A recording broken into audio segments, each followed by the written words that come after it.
TEK, maksudnya itu sekolah yang banyak bacaannya. Jadi nggak hanya terpaku pada pelajaran saja. Nah, sekarang di perpustakaan sudah ada, ya. Berkoordinasi dengan masyarakat ini. Nah, teks multimodal itu ada 5 poin. Yang pertama visual, warna, tata letak buku, cari tugas-tugasnya yang harus menata buku dengan baik, membuat perpustakaan lebih nyaman agar anak itu minat bacanya lebih tinggi lagi. Lalu ada oral, oral itu terdiri dari musik, nah itu ya teks. Jadi literasi tidak hanya dari baca saja, bisa menggunakan musik, efek suara, nada dan volume suara. Lalu ada musik, pilihan kata, gaya penyampaiannya, organisasi rasa kalimat dan paragraf kompleks. Lalu ada spasial, pengaturan tata letak ruang dari tiga desain. Nah, terus tidak hanya di kelas saja, juga di di kelas 3 kita harus menanamkan sudut baca, membuat sudut baca. Ya. Harus ada dan bukunya nah, ternyata yang dibuat di RTL rencana yang kemarin kita akan menyampaikan tentang membaca nyari kepada anak di kelas 1 di kelas 2 itu membaca nyari di kelas 2 sama menjenjangkan buku, mana buku untuk anak kelas 1, mana untuk kelas 1, 2, 3 ke atas, mana buku yang untuk kelas coba itu ya ini diperjelas oleh Ibu yang sudah bagus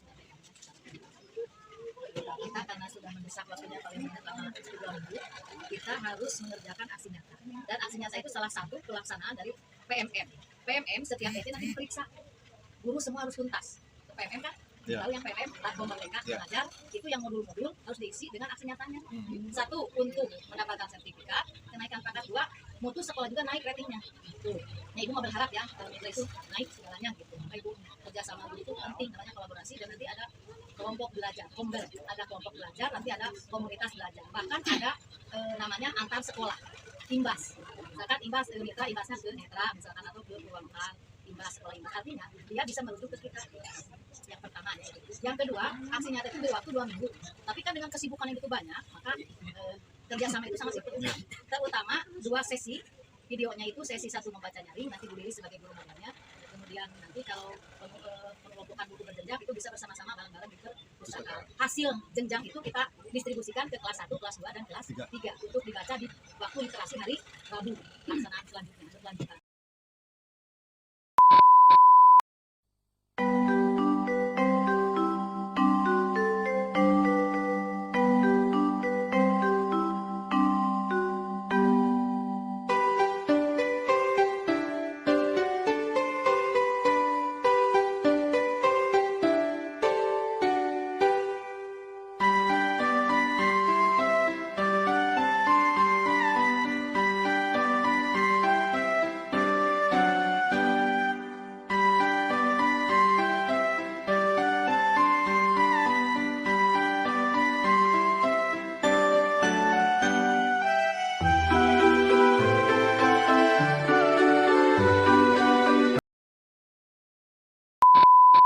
Assalamualaikum warahmatullahi wabarakatuh. Waalaikumsalam warahmatullahi wabarakatuh. Nah, sebelum kita membaca nyaring, kita berdoa dulu ya. Siap? Nah, siap. Sarah nggak masuk ya, Sarah sakit katanya. Nah, ya kita akan masuk pembelajaran tentang membaca nyaring. Kita akan membaca nyaring. Nah, ini ada sebuah buku. Nah, lihat ini bukunya gambarnya ada raja, ada petani, ada siapa lagi? Ada prajurit, ada raja, terus ada siapa lagi? Ada putri. Nah, kita ini yang berjudul Raja Benar. Apa? Raja Benar. Nah, kita ijab bareng-bareng ya. Itu huruf apa?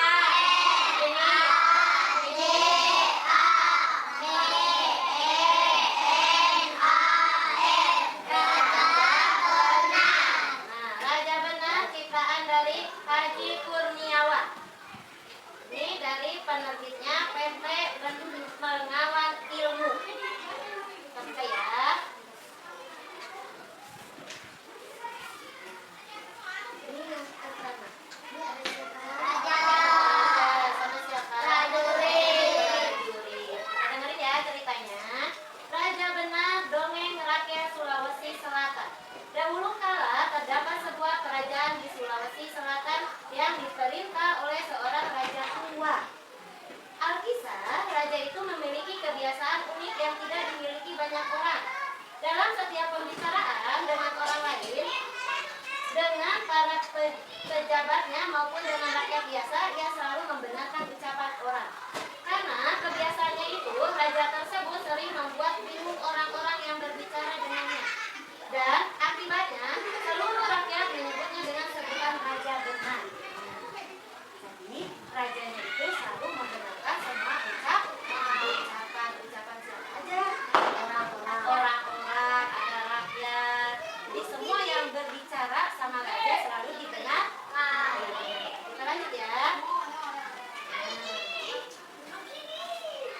Nah, di sini ada siapa aja?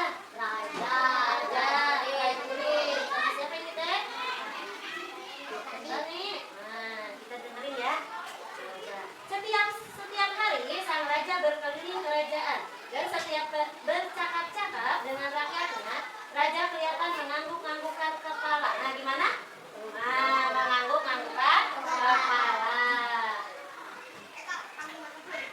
Tanda ia menyetujui apa yang diceritakan rakyat kepadanya.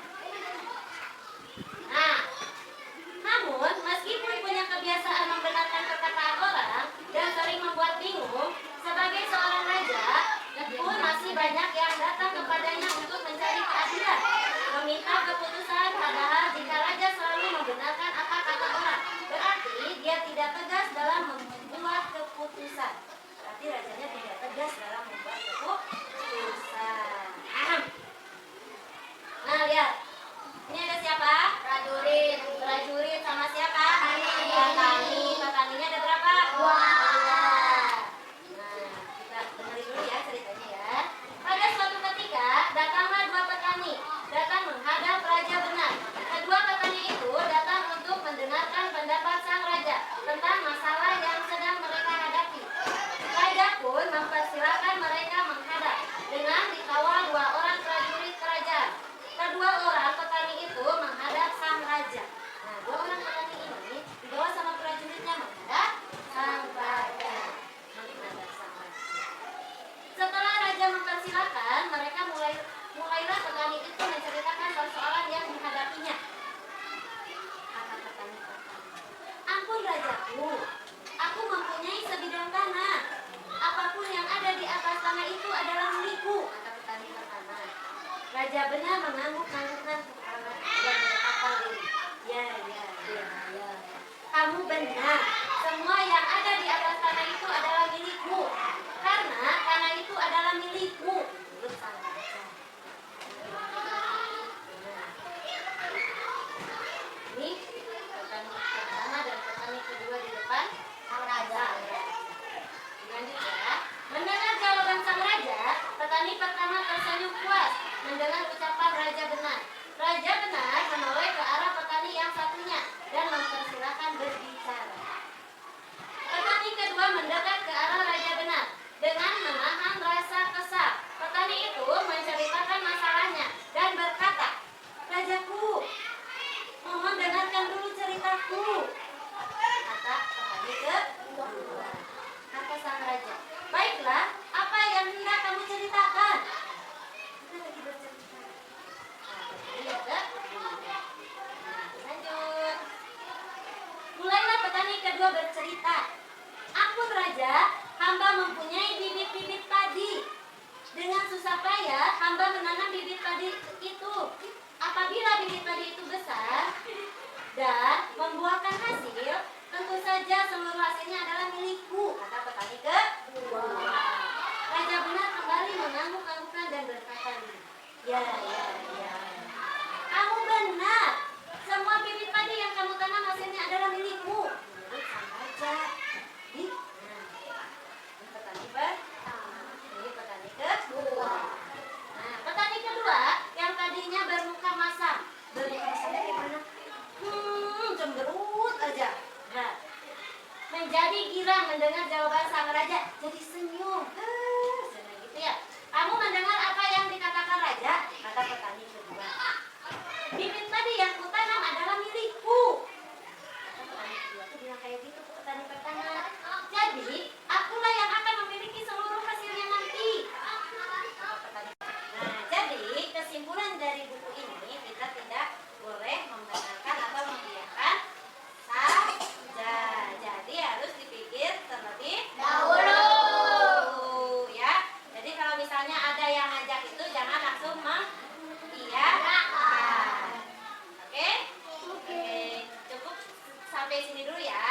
Kita dilanjut besok lagi. Assalamualaikum warahmatullahi wabarakatuh. Assalamualaikum warahmatullahi wabarakatuh. Perkenalkan, saya dari perwakilan SDN akan menyampaikan atau mengimplementasikan hasil BIMTEK yang saya laksanakan pada tanggal 17 Oktober sampai 20 Oktober 2020, yang mengenai bimbingan teknis pemulihan dan transformasi pembelajaran melalui penguatan literasi. Untuk kesempatan ini, saya bertugas akan menjenjangkan buku sesuai jenjangnya, mana yang ada di kategori A, B1, B2, B3, dan kategori C. Untuk barisan di atas atau di lemari di atas, ini saya sudah menjenjangkan ini termasuk ke golongan A, di mana di dalam satu buku maksimal katanya hanya ada 1 sampai 20 kata saja. Ini bisa dikategorikan untuk jenjang anak kelas 1. Kita tampilkan terlebih dahulu.